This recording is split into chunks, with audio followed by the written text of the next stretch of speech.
run bum fights. Yes. And he came on Dr. Phil as Dr. Phil. Yes. He shaved his head. Listen, this is not a surprise. If you think I exploit people, every time you bring a guest on this show, you exploit them and spread whatever problems they have to the whole world. You think that's helping them? Yeah, keep telling yourself that. You can go. You know what? Who do you think you are, huh? Why would anyone believe that Phil McGraw knows something special clinically? Dr. Phil really isn't acting in the role of a psychologist at all. He hasn't practiced since 1990. Now, he had his license until 2006, so even if he did know something, how is he going to apply it in that forum? Again, his show is not designed to deliver therapeutic services. He's not putting the needs of his clients ahead of his own agenda. So if Phil McGraw says it's not therapy, and he's not practicing in any way, what is it? He's an entertainer who has studied psychology and who doesn't even have a license to practice anymore. I just tell people to get real. I'm not even a psychologist. Hello, gentlemen. You don't know me, but I know you. You both play games with other people for a living, but today you play a game for your lives.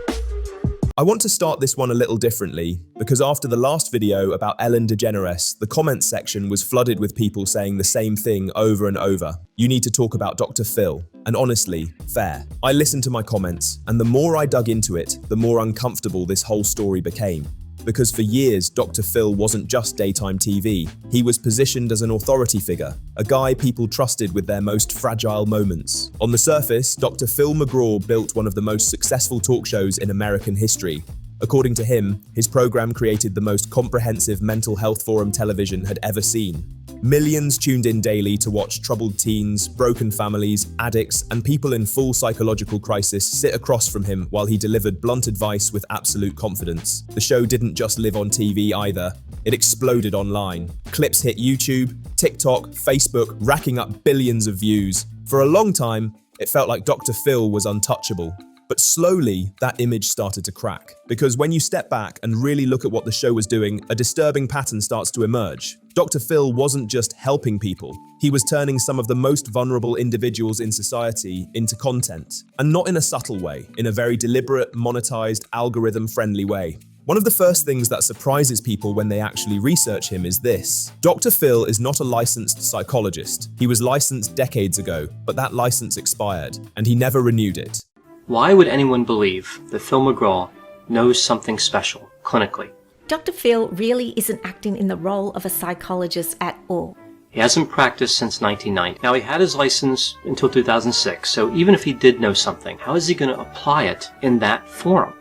Again, his show is not designed to deliver therapeutic services. He's not putting the needs of his clients ahead of his own agenda. So if Phil McGraw says it's not therapy, and he's not practicing in any way, what is it? He's an entertainer who has studied psychology and who doesn't even have a license to practice anymore. He's never been authorized to practice psychology in California, where the show is filmed. Instead, every guest signs legal waivers stating they are not receiving professional therapy, just advice. That legal loophole is the foundation of the entire show. And yet he presents himself as an authority. He speaks in absolutes. He diagnoses behaviors in front of live audiences. He pressures people into confrontations they clearly don't want on national television, all while technically not being accountable as a practicing clinician. That alone should raise eyebrows, but it gets worse. Dr. Phil is also one of the highest paid figures in daytime television history, and he has never been shy about leveraging his audience's trust for profit. Over the years, he's promoted questionable weight loss programs, sketchy supplements, and even medications that have been criticized by medical professionals. When you build credibility around mental health, your endorsements hit harder, and that's where the ethical line starts getting blurry. But the real turning point for a lot of people came from former guests speaking out. One of the most disturbing cases involves Todd Herzog, a former reality TV star who appeared on the show in 2013 to discuss his alcoholism. Nice to meet you. How you feeling, man? Can you walk? Barely. I have to have help. All right. Sorry, I'm very... That's all right. Brandon, why don't you get over there and take Debbie's spot? Right. Yeah, I'll go.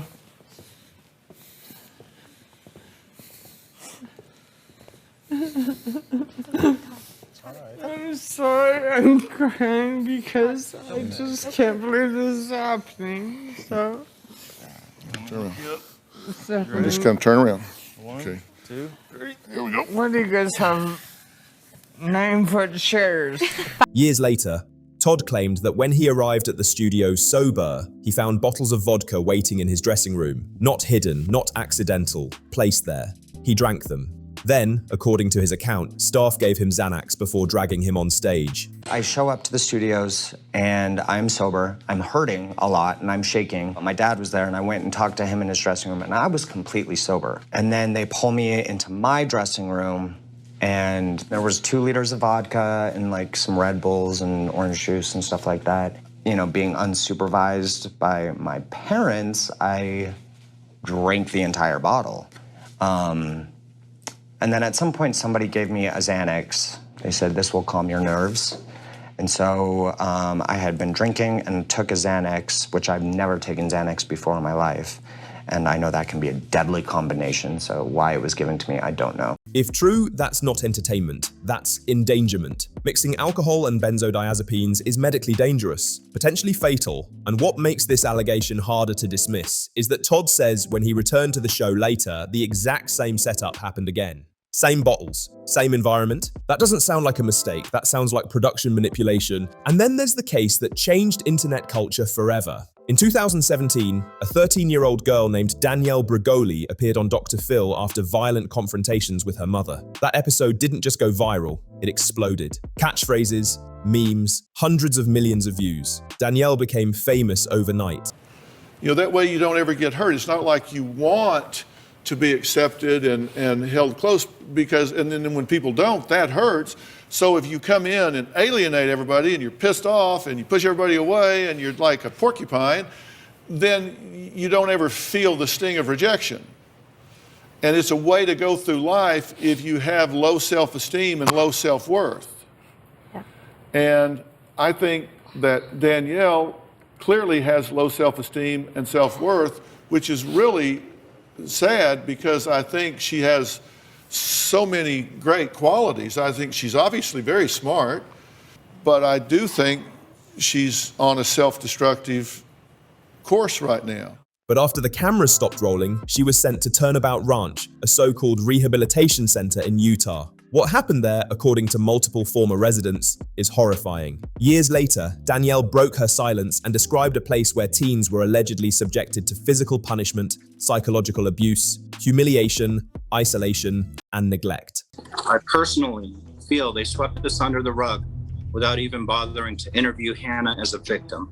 The suit is the latest accusation of abuse against youth behavioral treatment facilities in Utah. The lawsuit alleges Hannah was forced to perform hours of extra manual labor in extreme conditions while sleeping on a wooden plank. There was already lawsuits before I went there. There's now many more after, but there was one as far back as 2012. Now this place has been going since the 90s, I think. Basic hygiene was restricted, singing and dancing were banned, kids were made to endure stress positions, and the facility was so remote that escape was almost impossible. Utah, it turns out, has extremely loose regulations for troubled teen facilities, minimal inspections, minimal oversight. And Dr. Phil's show didn't just send one kid there, it repeatedly promoted these places to desperate parents watching at home. She says that the place that she was recommended to go was abusive to her, wouldn't let her sleep. What are your responses to her?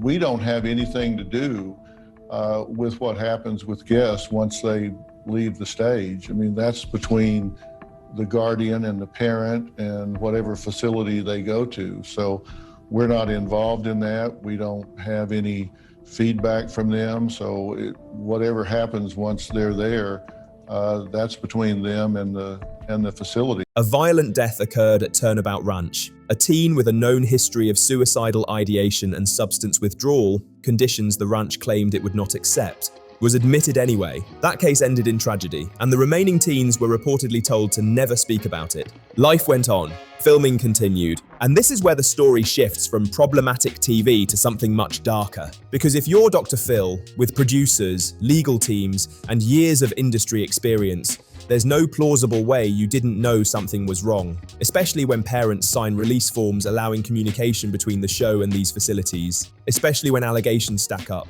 especially when lawsuits begin to surface. Yet the show kept sending kids there. That's not ignorance, that's indifference. And it forces a hard question. Somewhere in the middle of August, I went on the Dr. Phil show. So part of the whole Dr. Phil show is they send these kids to either Turnabout or these other programs that are also in Utah. Coming in the middle of the night, they don't tell them where they're going, they just take them, they handcuff them, they put them in the car. It's basically like kidnapping. That's the thing with these places is you have no evidence. You don't have a phone there, they don't have cameras there, like there's no evidence of none of this. And obviously all the staff is in on it, so they're not gonna snitch on each other. All you really have is the kids that are there. This place is all about taking away privileges. Like, okay, yeah, the phone is a privilege, TV, like all that, but they take away like necessity privileges, like sleeping on a bed, eating good food, not being cold. Okay, so Turnabout is in the middle of Escalante, Utah. It's a very, very, very, very small town. It's got one gas station, one grocery store. Everybody knows everybody there. You see you're in the middle of nowhere. You know there's nowhere to run. If you try to run out there,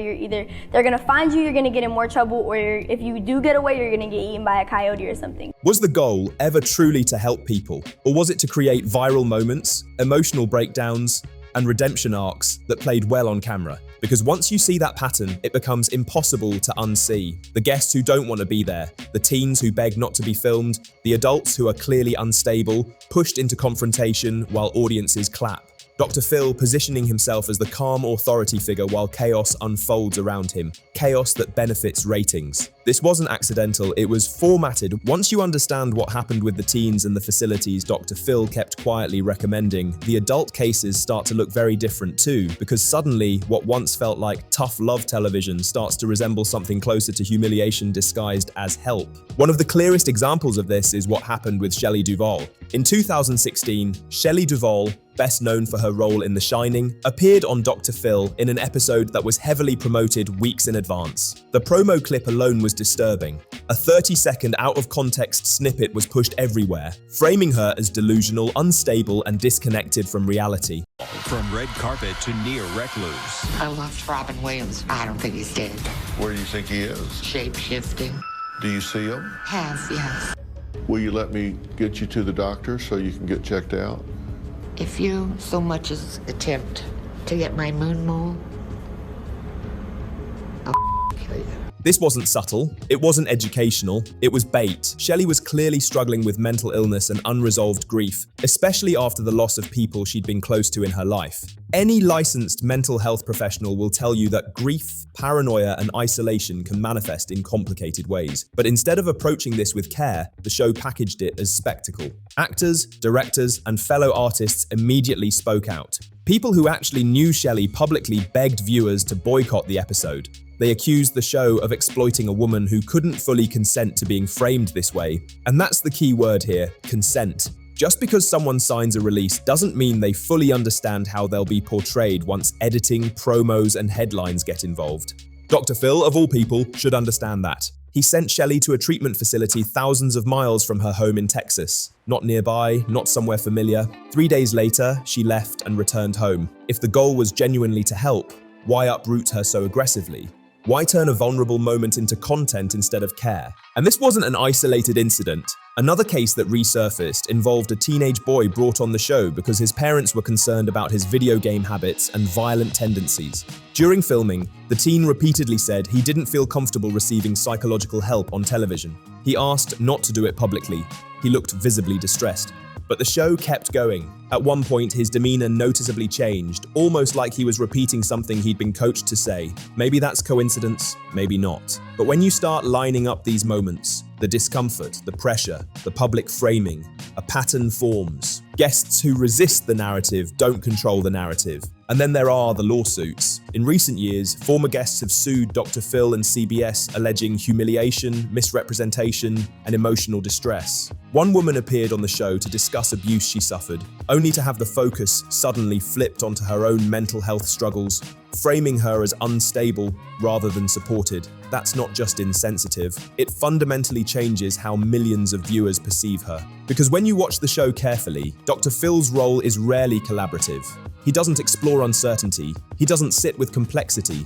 He asserts, he interrupts, he redirects the audience. And when a guest pushes back, the studio energy shifts against them. The crowd murmurs. The framing changes. The person becomes the problem. It's television psychology, not therapy. And behind the scenes, things don't look much better. Former employees and insiders have described a production environment where the goal wasn't healing. It was drama, emotional spikes, viral moments, clips that would circulate long after the episode aired. That's how daytime TV survives now. But when your subject matter is mental illness, addiction, and trauma, that survival strategy becomes ethically dangerous. Then there's Dr. Phil himself. Despite constantly reminding guests that he's an expert, he hasn't been licensed for years. He frequently name-drops celebrities, positions himself as a moral authority, and frames dissent as ignorance. Former acquaintances have described him as controlling and dismissive behind closed doors. He was acting the entire fucking time like he was trying to help her rather than completely exploiting this famous actress who's now in, like, you know, this mental condition. It's just, it was I don't, how do you still sit down and watch that guy's fucking show? Fuck that guy and everything he's fucking connected to. Jesus, you don't have enough fucking money yet.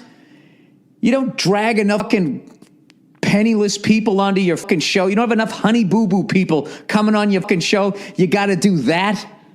His first wife allegedly described him as domineering and emotionally cold. She passed away years ago, so her account can't be cross-examined, but it adds to the picture. A man who demands control, a platform built on confrontation, an audience trained to judge, and then we circle back to the facilities. Because even after lawsuits, even after deaths, even after multiple allegations of abuse, Dr. Phil's show continued, and in some cases still continues, to promote troubled teen programs like Provo Canyon School, a facility that has since been publicly accused by numerous former residents of isolation, physical punishment, forced confinement, humiliation, and neglect. Former teens described being strip-searched upon arrival, forced to shower under supervision, punished for trivial mistakes like wrinkles in bed sheets, locked in small concrete rooms for days, denied bathroom access, witnessing violence, being threatened into silence. These aren't rumors, these are sworn statements, lawsuits, and first-hand testimonies. I expected to be treated with understanding.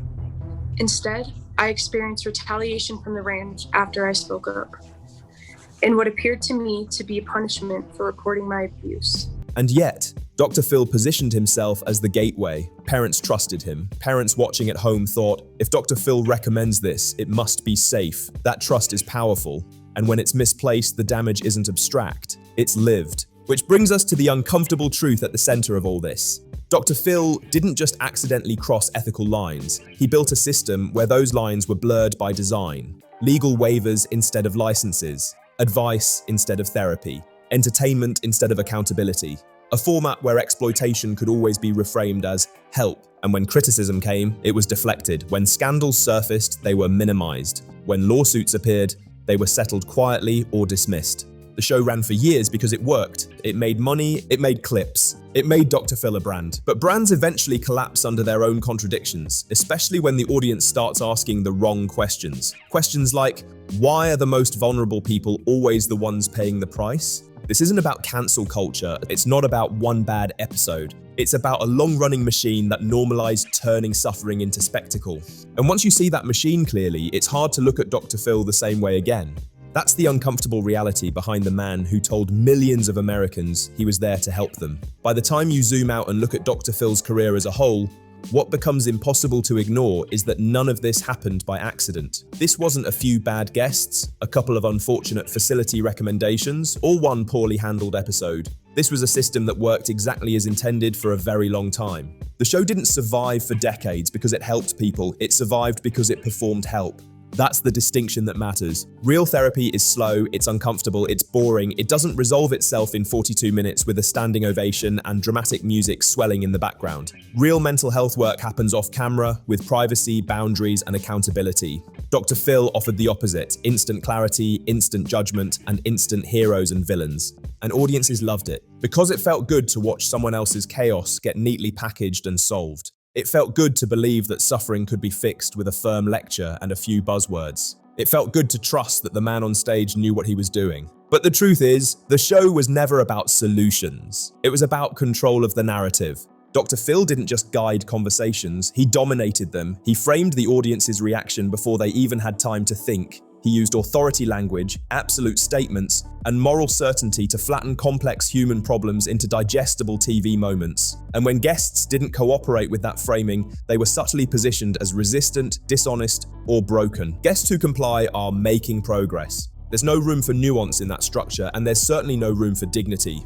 What's even more unsettling is how closely this mirrors the influencer-era machine we see today. Dr. Phil didn't invent exploitation for engagement. He perfected it before YouTube even existed. He understood something very early that modern creators now build entire careers around. People will watch anything if you convince them it's for their own good. That's why his show translated so easily into viral clips, why his YouTube channel exploded, why his content continued to rack up millions of views long after public opinion started shifting. The algorithm doesn't care about ethics, it cares about retention. And Dr. Phil mastered retention by putting people at their most vulnerable on display.